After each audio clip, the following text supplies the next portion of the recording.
శ్రీలంకలో పరిస్థితి ఘోరంగా ఉంది. ఎటు చూసినా వరద బీభత్సమే. ఊళ్లకు ఊళ్లు జలసమాధి అయ్యాయి. మూగజీవాలు వరదలో పురుగుల్లా కొట్టుకుపోయాయి. ఒక్కో దృశ్యం చూస్తుంటే గుండె తరుక్కుపోతుంది. దిత్వా తుఫాన్ దెబ్బకు శ్రీలంక చిగురుటాకులా వణికింది. అత్యవసర పరిస్థితిని ప్రకటించింది అక్కడి ప్రభుత్వం. ఆకస్మిక వరదలు, కొండచర్యలు విరిగిపడడంతో ఇప్పటి వరకు వందల మంది చనిపోయారు. మృతుల సంఖ్య అంతకంతకు పెరుగుతోంది. గల్లంతైన వారి సంఖ్య గురించి ఇప్పుడప్పుడే చెప్పలేమని అధికారులు చెబుతున్నారు. ఈ క్రమంలో దేశంలో అత్యవసర పరిస్థితిని ప్రభుత్వం ప్రకటించింది. అధ్యక్షుడు అనుర కుమార దిశనాయకే దేశమంతటా అత్యవసర పరిస్థితిని ప్రకటిస్తూ గెజిట్ నోటిఫికేషన్ విడుదల చేశారు. దిత్వా శ్రీలంక నుంచి భారత తీరం వైపు వెళ్లింది. భారీ వర్షం, చండ ప్రచండ వేగంతో గాలులు వీచాయి. తుఫాన్ కారణంగా వేలాది ఇళ్లు ధ్వంసమయ్యాయి. లక్షల మందిని సురక్షిత ప్రాంతాలకు తరలించారు. సహాయక చర్యలు కొనసాగుతున్నాయి.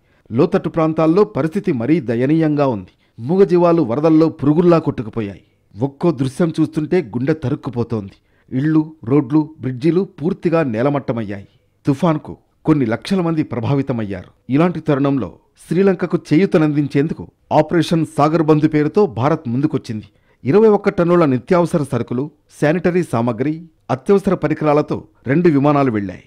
శ్రీలంక వైమానిక దళం అధికారులకు సరుకులను అందజేశారు. వరద ప్రభావిత ప్రాంతాల్లో సహాయ చర్యలు చేపట్టేందుకు 80 మంది ఎన్డీఆర్ఎఫ్ సిబ్బందిని కూడా భారత్ తరలించింది.